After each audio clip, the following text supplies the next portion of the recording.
Welcome to the Big Movement Podcast. If you're ready to create results and make huge strides in your business, finances, personal development, and health, then you're in the right place. Pushing past excuses and powering through procrastination can be a challenge alone. Here, you'll get the support, tools, and knowledge you need to get to the level you desire in your business and life. Let's get started with your host, Byron Ingram. And welcome to another episode of the Big Movement Podcast. Today, I have a special guest. We have Oz Konar, who has been in sales and marketing since the age of 7. He's the best-selling author of 2 books, a serial entrepreneur of 4 successful businesses, a speaker, a consultant on digital marketing and lead generation. So we're going to talk about all things marketing today. So let's give a warm welcome to Oz. So Oz, welcome. Thank you, sir. How are you doing today? I'm great. So marketing since the age of 7, was it like you had your bowl of cereal and said, I could sell this? No, it was quite of an accident, actually. So a quick story. What happened is I'm originally from Turkey. So in Turkey back in the day, I'm sure similar to United States, there are not a lot of supermarkets. So people do their shopping in open flea markets. It happens once a week. You go, you better do all your shopping because you're not going to see those guys again. And usually there's no tent or anything like that. You're doing your shopping under like hot smeltering weather a lot of times, and I used to do this with my mom every single weekend. And one weekend we go and I see people are sweating like crazy. They're so thirsty. People are tired and exhausted. And we do our shopping and come back, and I share the feeling. I feel the same way. And I tell my Mom, I think people are really thirsty. What if I pick up a pitcher and glass and go back and give them some water, offer them water? She was like, oh, that would be really great of you. Why don't you just do that? And I do that, and I bring one pitcher, and it's done obviously in like 2 minutes, and I come back home and do it again. Then I think on the third try, someone gave me money for that. I'm like, wow, that's interesting. I'm like, why do they pay me for this? Then I do it again, and then more and more people seeing from the other people, then I make a bunch of money. That's interesting. I didn't have the intention of selling this, but I guess this is how it works. Then I do it again and again. It's something little. Of course, it's not like a professional business, but it kind of stuck with me that I guess the core message I got out of that was that if you see a serious pain that people are going through, and if you have the right solution at the right time, people don't mind paying you or returning the favor. It doesn't have to be monetary. So that started my journey as an entrepreneur. And ever since that, I always thought of what pain can I resolve so they can benefit from it and I can benefit as a business owner. And that in itself is powerful because obviously that life lesson stuck with you, but you hit on something so critical, and that is solving a pain point. Because you think about how many people go into business and they want to do something like, oh, I'm passionate about this, but it doesn't really solve a pain. Like, well, I'm passionate about a lot of things, but that doesn't solve a pain point for somebody. Yeah, absolutely. And to that point, I think people are confusing certain phrases with each other. I mean, yeah, you hear things like some of the business coaches say you got to follow your passion and whatnot. But fortunately or unfortunately, the measuring stick for a business, the currency for a business is money. You might like money, you might not like money. I don't want to sound like a materialistic person, but if you're talking about your individual life or your feelings or your religion, that has no place maybe. But in business, that's the only measuring stick. So your passion for something might not equate you to make more money and more sales. So instead of just focusing on your passion, I always tell my clients, like, find a pain point that people complain about and they don't seem to have found a solution. Or if there are solutions and they're not good enough, create something better and put it in front of them. Simple as that. Right. And that is so simple of finding a solution out there that people want. Because if you look at it, when people go to Google, what are they doing? They're entering in most of the times a problem they have a question about, and they're looking for a solution to buy. Absolutely. Sometimes simple as that. Correct. Yeah. It's like, it doesn't get much simpler than that. I have a problem. I need help with this. And it's funny that people openly state their problems if you have an ear for it, right? You don't have to do hours of research. It's sometimes very simple, and we have access to what people search. If you look at the keyword terms and whatnot, and you can see whole lots of information about the search volume on certain phrases and whatnot, and it gives you the problem they're going through. All you have to do is dig up and find a solution that is already existent, but they do a horrible job with marketing, or just create that solution yourself. Right, exactly. It doesn't mean that you have to reinvent the wheel. It's just actually positioning a solution out there. That's so critical for businesses. They think that they have to reinvent the wheel. Like, there's no reason for it. No, not at all. And I'll give you one example if you don't mind, Brian. Oh, Um, sure, definitely. I used to go to a lot of networking events in New York City. My company's office is in New York City. So you, of course, naturally you meet a lot of people. And one thing that came across over and over from my conversations with hundreds of people is that they needed someone like simple. I know it's almost silly, but they need a photographer to do headshots. Like they're all starting entrepreneurs and they have their pictures from their college party days, but obviously they can't use that, right? They need Right. professional headshots, but they didn't have a trusted person to go ask for, and they all thought that it was going to cost a lot of money because they hear photographers charge $2,000-3,000 for weddings and all that stuff. They just didn't know how to go about it. They're like, yeah, I know I got to get it done. I know it looks bad on my business card. I know on my website there's no picture and all that stuff.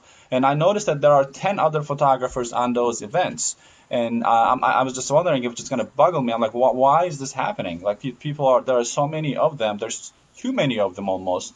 But these people are having this problem. Then I talked to one of them and we became friends. And I said, what if I can upsell your photography services to the entrepreneurs that I know? They'll pay me and I'll pay you whatever you're asking me to do, and we can agree upon an agreement. And within the first month, I sold 24 deals for her, which is what she sold in a matter of a year. So very simple things. I'm not saying this because I did this, but when you actually listen to people's problems, sometimes the solutions exist almost right next to them, but there's a disconnect. And if you can be the gap in between those two individuals, not only you can help both, you can also make money. And I haven't created anything meanwhile. And that in itself is key. Sometimes it's about being the connector.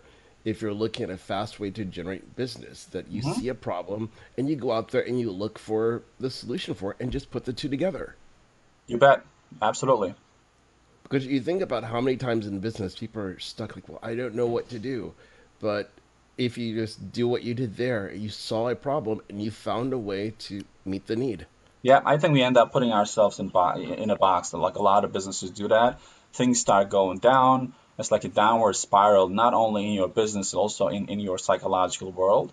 And you think that there's no solution to your problem, and you're running a business, not noticing that businesses go through that same problem that you're going through for almost thousands of years, right? Problems are really, really fundamental.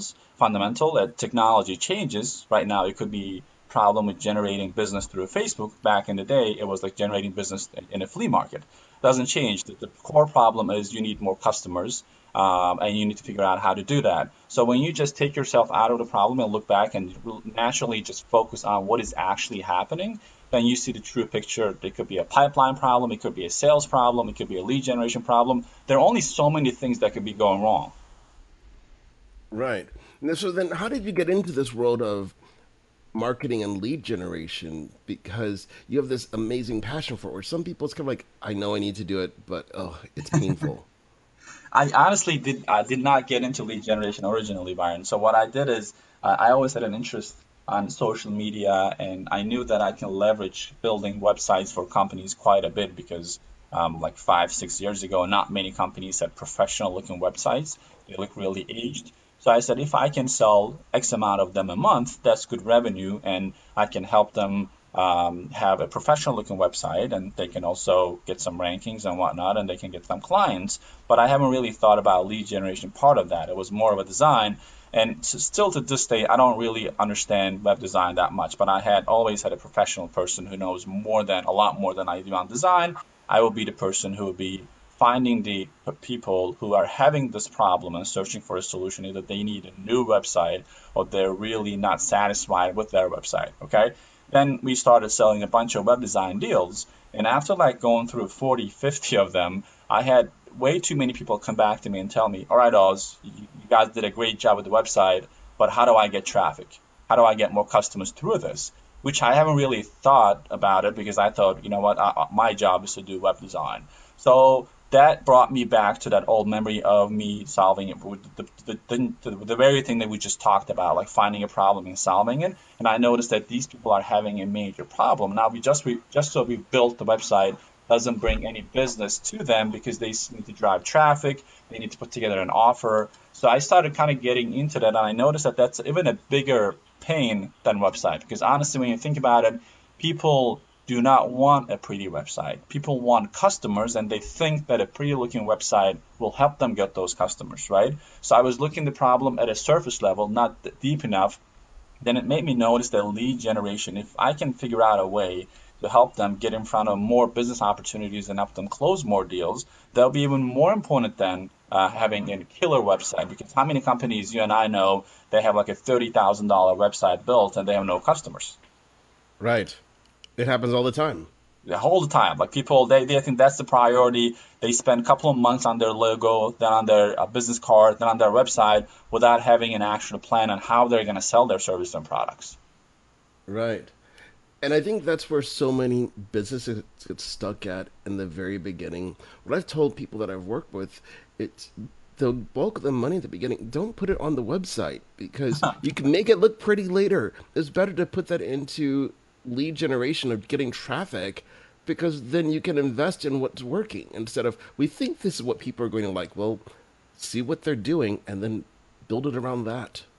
That is really so important. I mean, yeah, I tell everyone website building is a process. I mean, it's so easy nowadays, right? You can get simple website up and running within hours, literally. But that shouldn't be the focus. First, you have to test your offer. Just because you think people will buy from you does not mean that they actually will pull out their credit card and pay you for that. What you think will work and what market demands are sometimes two different things. And I think the first thing that I can recommend to anyone, test your offer. Just talk to people who would be the buyers from you. Either offer your services for free or offer to give them some level of value or, for example, interview them. I remember when I first started with the lead generation services, I offered to generate leads for companies for free of charge. And I said, if you're happy with my services, I would ask for a testimonial from you that I can use to acquire more customers. I did that a couple of times and they were happy with the results and I got my testimonials and I built my business on that. So you got to always build value before you ask for something, but that's like testing. You got to talk to people to see, because before honestly, I made these businesses, I own 4 of them right now, work. I failed 4 before. So you don't always hit the jackpot on every try. You do things wrong. You think sometimes things will work out, sometimes they don't. It is better to figure out that maybe your offer is wrong or your product is not in demand before you spend $100,000 on it. I think that's the better place to be in and call the quits than spending that much, then finding out that you know what, it's not the product or service the market demands. And that in itself is gold because you look at how many people, if they're, let's just say they're an entrepreneur, they want to create some info product, they'll spend months and months working on a course without ever asking the market, do you want this? Mm-hmm. And then they're disappointed when they spend this energy doing this amazing launch. It's like, well, no one bought it. No, a Oh, lot of. whoops. Yeah, and they can't get back from that too. That's the sad part. So I see a lot of talented people. They do all of that, just like what you mentioned. They don't do any market research. They launch it and it fails. But then that discouragement demotivates them altogether, and they don't launch anything else. Now, unfortunately, Right. just because that product didn't work out doesn't mean that you don't what you know doesn't help anyone else. It's just you got to tweak it a little bit. That's why if you're putting less effort up front and put that effort into testing it more, you can come up with a better product the first time. And as you and I know, your first product is always your worst product, right? You always build upon them, but don't make it a point that just because it fell on its face and it didn't really work, quit altogether and start something else. Because we see that all the time, like the bright shiny object. People try something for a little while, and the first sign of a problem or a potential objection, they quit it altogether and start something totally different. Right, exactly. And that, when I see it, becomes frustrating because you see people with this potential, but they hit that first roadblock and think, oh no, this didn't work. And what they don't realize is everybody who's successful today, doesn't matter what type of business they had, they all started the same way, and it usually wasn't pretty, like, well, that didn't work. Yep. But they kept going. You got to keep doing it. Right. If no one runs has that home run right out the gate. It's usually there's a stumbling block. Something didn't go right. You think of like with professional speakers, you know, like they're going to do this great seminar, and the first one they do, they have 10 people, and half of them are family. Yeah, But they got started and they kept going. they got started. That gives you the initial boost that you need to keep going. As late Stephen Covey says, private victories precede public victories. Before public knows that you're an overnight success, you have many small private victories on your backpack that's going to keep you moving and moving and moving along the line, because you don't know when you're going to have that public presence. But when you do, everyone thinks that, oh my God, I can't believe this guy just showed up one day and made X amount, or he did $1 million launch. That happens, but prior to that, no one really knows that you failed 10 times or you still kept going. Right, exactly. People forget about the struggle along the way. And that's so critical. I think in the world of marketing, that's something that has to be brought to the surface and tell people you're going to have a period of time where it's just going to suck. The suck factor on a scale of 1 to 10 might be an 11, but Hmm. you have to push through. You have to push through it, yes. And also, I think self-analysis is really important too. When you have a failure, you cannot avoid to be upset about it or disappointed about it. But when you get through that period, I think you have to kind of debrief and kind of break your process into chunks to understand at what point your system or your product or your service got away from solving the problem. Because usually it's not the whole thing, right? You could have a great product or service. Maybe it was the delivery of that. You use a webinar software that didn't really perform. I've been on webinars that the guy was doing a great presentation, and in the middle of it, on minute 15, he got disconnected and he was not aware he was running it for the entire hour. Then he was wondering why it didn't get sales. So technology could be one thing. So it's sometimes important that when you're done, you're crying, you're being upset, just sit back and understand what really happened, because sometimes it could be the small thing, and when you capture that, when you kind of tweak it a little bit, that's it. Because failure is not a failure unless you think it is a failure, right? You take it as a failure. You can mess up and find out where the problem was. Just tweak that one little piece, and boom, your car is running again. Right, exactly. It's so critical to test what's working and what's not working and look at how you can have that improvement. Just like you said with the webinar, you think about how many times technology has not gone right and you just didn't know it. And I like to say that one of the easiest ways to avoid that type of scenario, if you're going to be doing a webinar, have a friend be on it. And, Yep. you know, if something's going wrong, tell them to text you so you can at least know what's happening. Otherwise, you might be thinking, this is working great. And meanwhile, like, it's so quiet. I wonder why. Like, oh, whoops. So, Yeah, especially with webinar softwares, they can get really, really tricky, and you don't want your first trial to be on your actual customers. Uh, right. there's 2, 3 trials, and it can cost a lot of money to bring 100, people on a webinar to that technology flop on you. That's not definitely a pleasant feeling. Right, exactly. That's why it's so critical when you're looking at software platforms to use. You know, see if they have a trial, test it out. You run a small webinar with a group of people to see how does it work. Does it flow well? Because sometimes you'll see these brand new shiny webinar platforms. We have the most amazing thing in the world, and you get in there like, this one stinks. Yeah, my philosophy with that, I stay away from anything that's too new. I don't want to be the first victim. So Right. let it run a little bit and get feedback from people, then I can jump in and try it out, because usually anything software related, the first round is not the best round, and they're just looking for user feedback, and there are things that's not going to be working, and I'm not going to let that happen on my dime. Right, exactly. If there's times it's great to be first in the gate, but other times no, I don't want to be first. If it's something like presentation wise webinar software, oh no. I want to make sure this thing's working. There's no kinks in it. And especially because like, you know, I've seen some newer platforms come out where they look amazing, but a key drawback is you can't access them on a mobile device. And Oh, well, ouch. you look at how many people today, just Yeah. because of what's going on, they're going to watch a webinar on their phone or on a tablet. They can be on gym or driving and whatnot, and they want to still listen to it. They don't want to miss it. You gotta Right. to your market or whatever they're doing. If you're not mobile on every level possible, then you're not getting closer to your market enough to be able to sell anything or service them. Right. And that is so key. So some of these newer ones, I thought this looks amazing, and then I decided, well, let me check this platform out on my phone. Oh no, you can't watch this on your phone. Never mind, that one Never is mind. off the list. Yeah. I'm sure it looks really user friendly on the front end, right? Right. On the front end, great. It looks amazing on a desktop. On a phone, it's a no go. So when you think about it from that perspective, it's something you have to keep in mind in all areas of business. It's how does people can make sure their content it can be consumed by a mobile audience. That's so true. Mobile is the big way to go. Just to give you an example, we have a lot of clients in the financial area.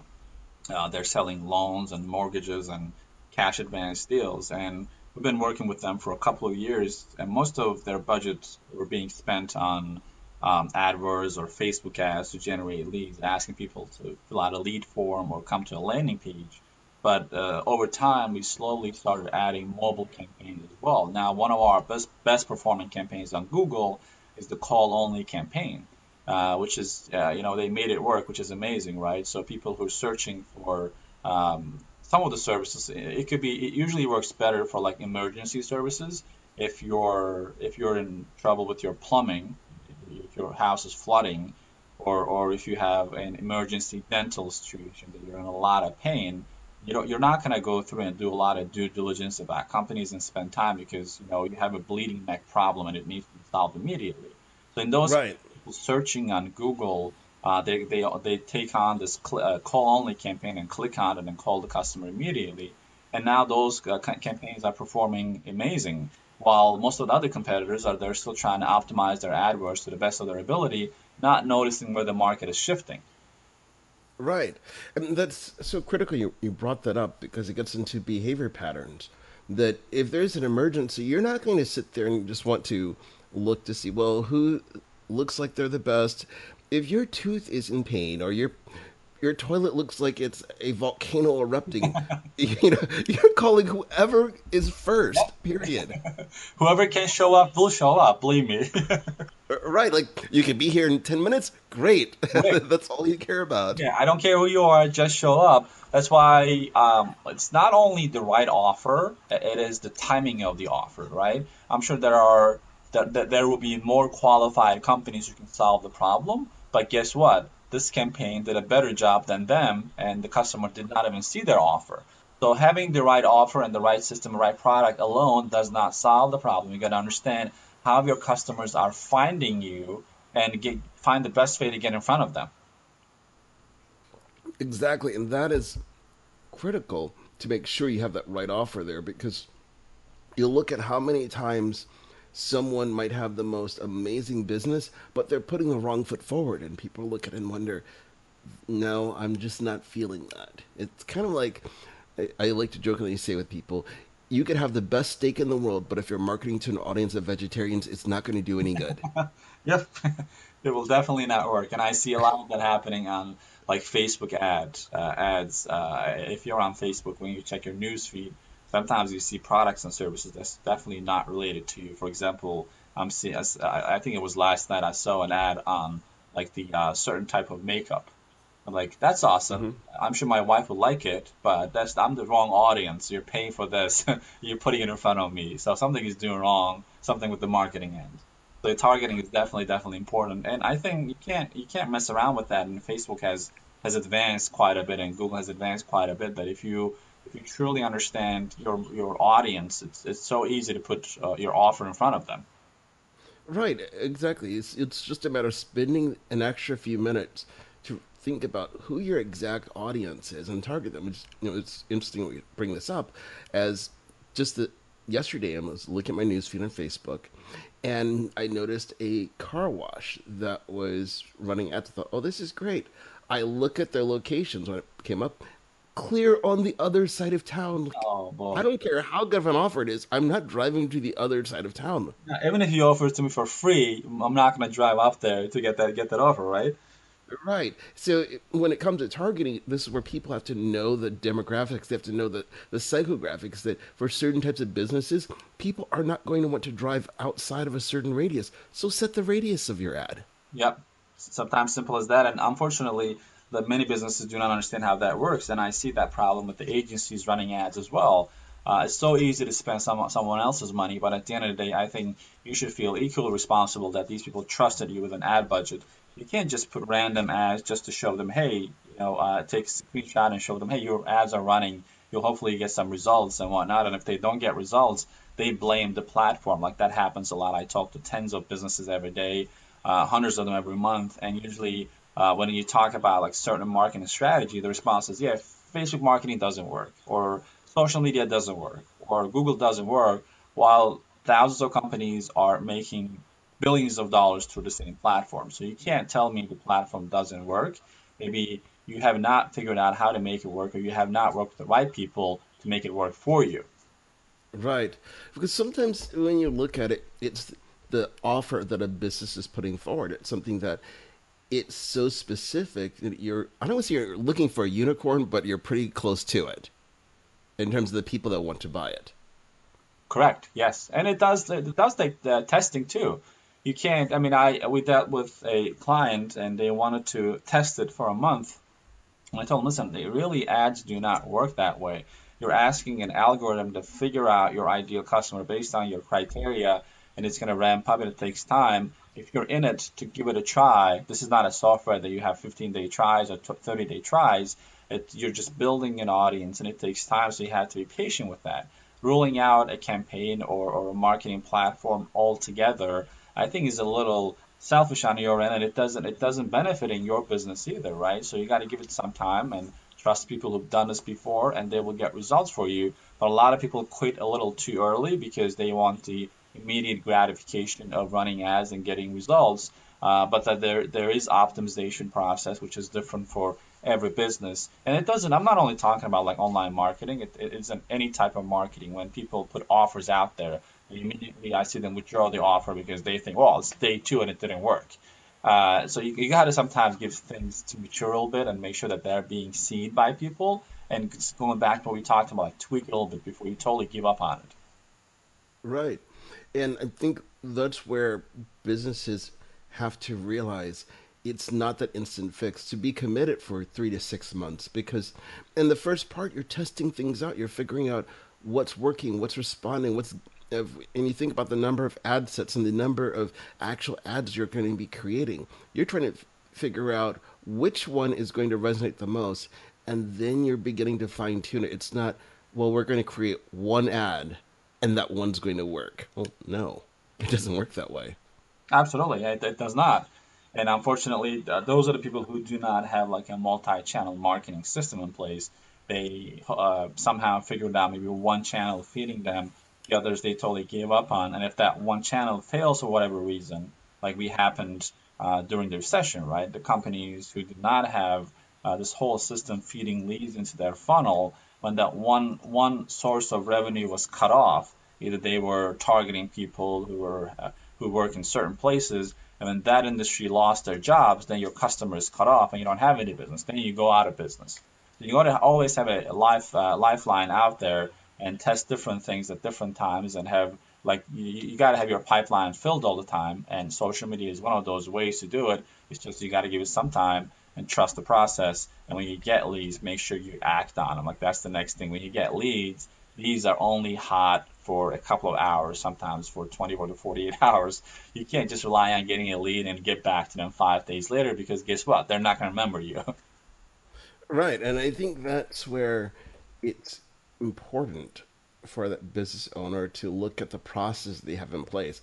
How can they respond right away versus letting it simmer? I think a great example is you look at real estate agents. I know quite a few, and unfortunately, so many of them are terrible with returning phone calls. They are. And it's detrimental because you look at it, if you thought about every phone call being worth $100 to you, you'd make sure that you had a way to respond to every single person possible.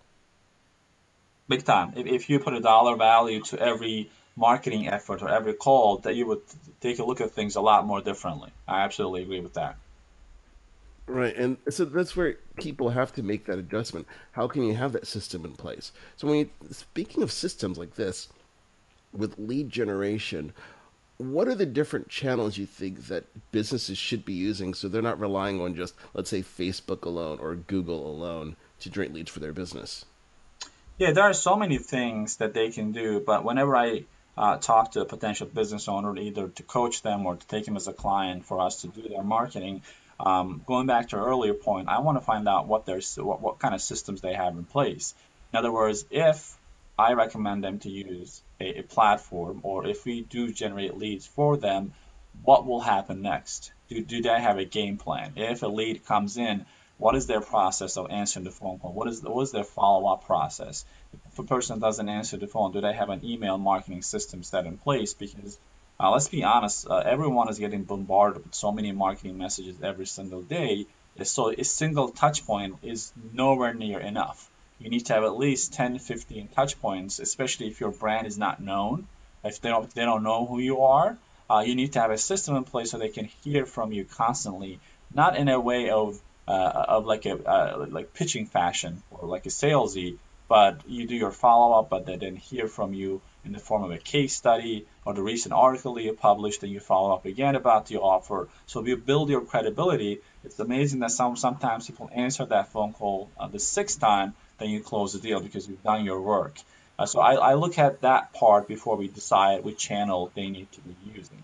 Once they rarely have all of those pieces in place. Well, if they don't, we kind of work on that first and work on their offer. The next thing is before we jump onto any of the platforms, I want to find out about their existing clients. I'm going to give you an example.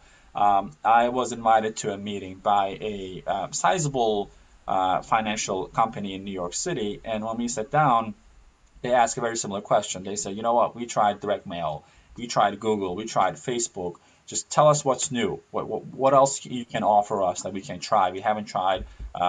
Give us something that we haven't tried that's going to work.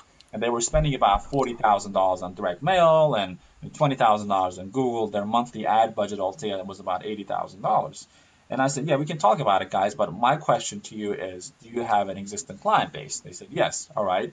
Do you also have an email list that you've been collecting over time? They said, yeah, we have a small email list of like 15,000 people, but you don't have to really worry about it because they don't respond. We send them an email once a week, and our open rate is like 2% and whatnot. I said, all right, so let's do this. If you trust me enough at this point, I want to send an email campaign to this existing list that you've been gathering for years. Then let's set up another meeting and evaluate our findings and see what happens as a feedback. They said, fine, it doesn't cost us anything. We'll just give you the access and you'll just run an email campaign. And I didn't really run an email campaign. I just put together one simple email that makes a direct offer, because you'd be surprised how many people forget to make a direct offer about their services. They talk about their branding, they talk about a great day at the office, they talk about like happy customers and whatnot, but they're afraid to make a direct offer because psychologically they think if they make a direct offer, if they get declined, no one likes that feeling, or people might leave my list. Well, if they have no intention of buying from you, if they have no intention of hearing from you, well, they shouldn't be on your list anyways. You're only reaching Right. 2% of the people anyways. So the remaining 98% are not even caring about your message. So having them on your list is just a figure. So I wanted to kind of do a deep cleaning, put together really simple text email, and the subject line was quick question. And the message itself, not on verbatim, but hey, we're offering this service. Are you interested in talking to us? We can do this for you. Here's a link for you to apply. So just I sent it out to that email list of 13,000. The open rate was 45%, and they got 19 applications, and the total amount funded by this company was $99,000 within just and Nice. next meeting I came in and they literally gave me like bear hugs. And it's like, oh my God, this was amazing. How did you do it? I'm like, nothing new. It was just an email campaign. These people were hungry for an offer. They even forgot what services you offer because you kept sending newsletters after newsletters every Tuesday and every Thursday and whatnot. They didn't know what you were offering. And I just reminded them, hey guys, if you need money or funding, we can give it to you. So my point is, so that changes. There's so many areas that people are not really focusing on because they see these Facebook ads and Google ads and SEO all the time. They think that they need to jump on board without really foreseeing what they have in their hands. Sometimes it doesn't cost money to make money. If you've been in business, you have a list, you have some following, you have existing clients. It is a lot easier to sell to existing clients who already chose you in the past and pay you, and hopefully you did a great job with their services. It's so easier to sell them again and again and again and come up with an offer. Once you build up a budget, then we can test different things on Facebook ads and Google and other areas. Right, and it all comes down to something simple. If you don't ask, you don't receive. You do not receive. You think that people know, you assume that people know what you're offering, but believe it or not, they don't. Right. And where businesses fall in this trap is they're giving tons and tons of value consistently, but then if they don't put an offer out, well, you're never going to sell anything. But you did hit something critical where I think people get just stuck in their head of the list size.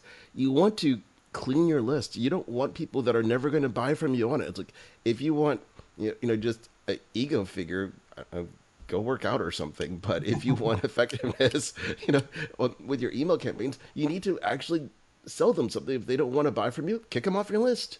Yep. I think it shouldn't be a big deal. Many people make a big deal out of that. They're like, oh my God, 10 people bounced and 10 people unsubscribe. I'm like, that's okay. Maybe they were not Right. the right fit in the first place. Just because they ended up on your list somehow doesn't mean that you got to keep them forever. Because that's Right. going back to the first thing I said, the currency for business is money, whether you like it or not. And if you have a list and if it's not making money for you, either you're stuck on providing like constant value and not making any offers. Of course, you got to provide value to people and you got to show them your expertise and you got to help them out with what they need. But if you're not offering your full package or your system, you're not being fair to yourself, but most importantly, you're not being fair to them because if they can make use of your free offer, like the value that we're providing, I can guarantee you that they'll make use of your paid offer. But you just got to put it in front of them and explain it to them what they get and how it will solve this big problem that they have. Break it down, make it really, really simple. You don't need 15 emails to explain that. Sometimes all it takes is one email. Sometimes all it takes is making 10 phone calls to existing customers and tell them, hey, you've been using us for X amount of years, but we just came up with this new product and it's a little improved, and I think it's going to add 10, 15% to your bottom line. Would you be interested? Now, that's a direct offer, right?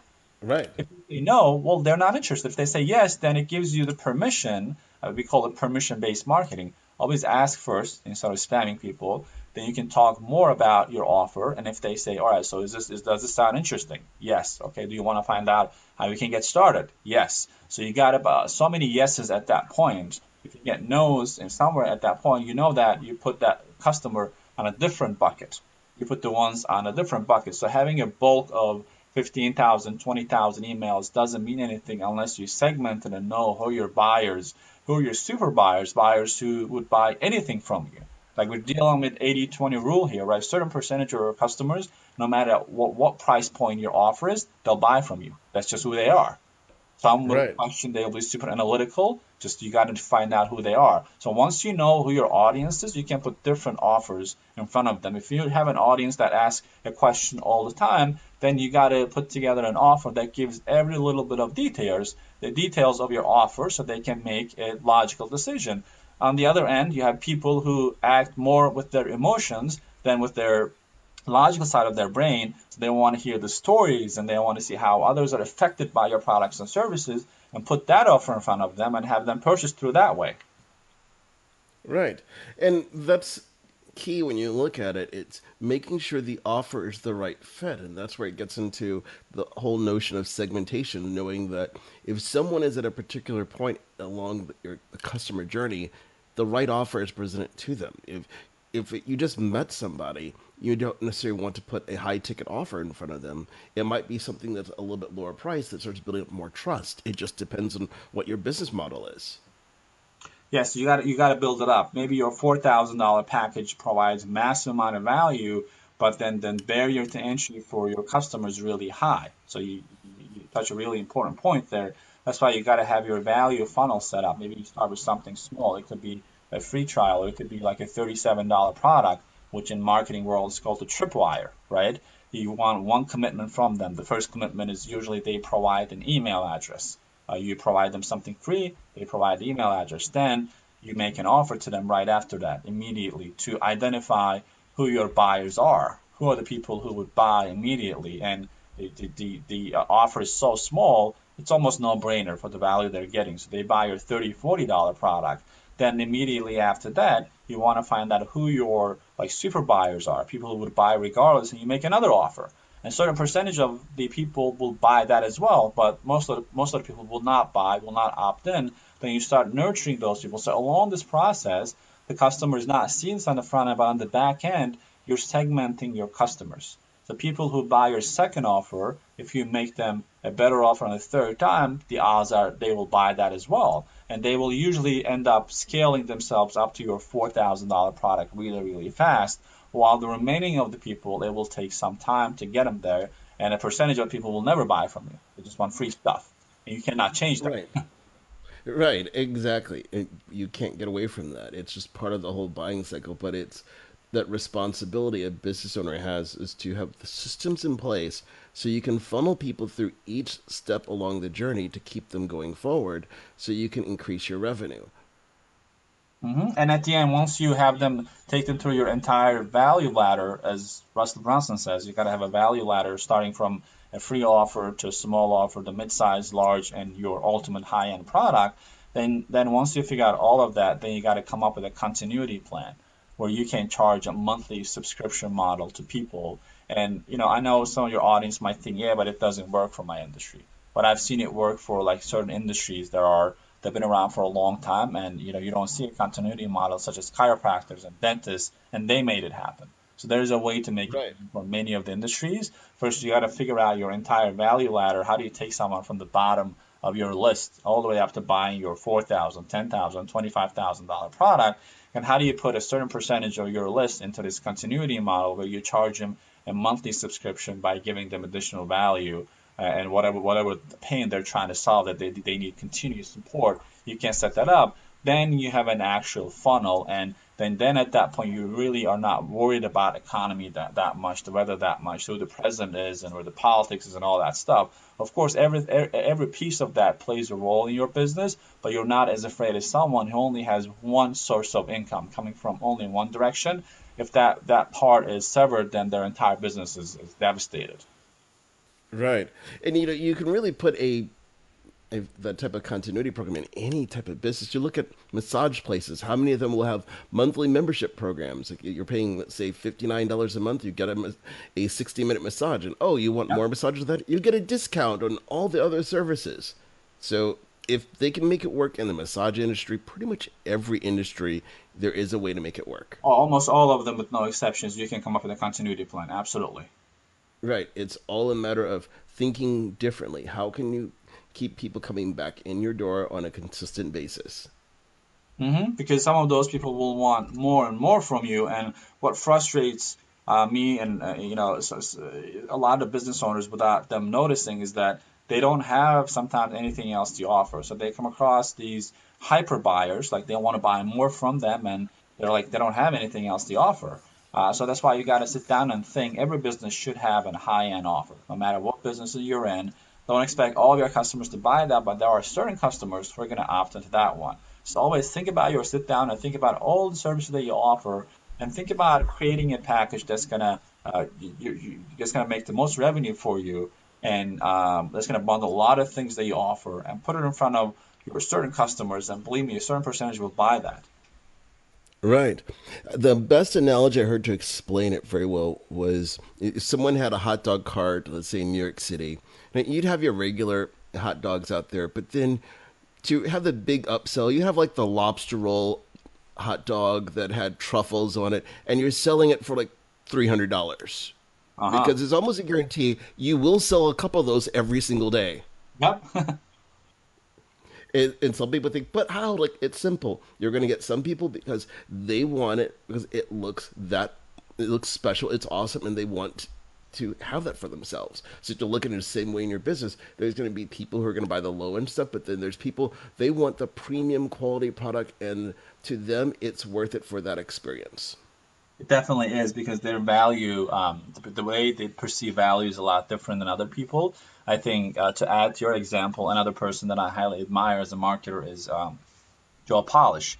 He does a lot of great things, and if you know his story, he started out as a carpet cleaner. So the barrier to entry to carpet cleaning business is very low.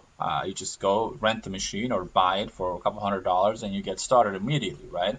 And many of those people who started out, they were not making any money at all. So what Joe did is he first figured out how to make consistent income after failing a couple of times, of course. Then he noticed that other carpet cleaners were having the same problem as he was. So he turned his expertise into a product and sold it to those people with a low-end offer. Then he had another product that he was selling for middle price. I think it was like $997, like mid-level pricing. He sold that as well and made a couple of more $1 million. Then at the end, he created a mastermind. I think before the mastermind he sells right now, he was selling it to carpet cleaners. I think it was $10,000+ to attend the mastermind. So when you think about it, he was a carpet cleaner. Like he was just going door to door to clean carpets, and he would give pricing per room and per home and all that stuff. Then once he figured out what works, he was not trying to keep it to himself. He said, you know what, other people are having a big problem with this. He noticed the problem pattern again. He created a solution, and he became a millionaire out of that. Right. And it all goes back down to what we talked about in the beginning. It's identifying a problem and providing a solution. Big time.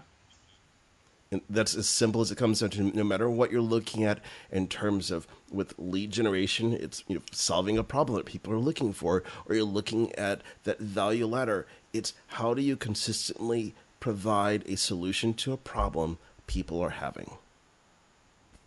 That's the right formula. That's what people should be thinking all the time. Like every single day when you wake up, when you're running your business, what else can I offer that's going to solve a bigger problem they have in relation to my business?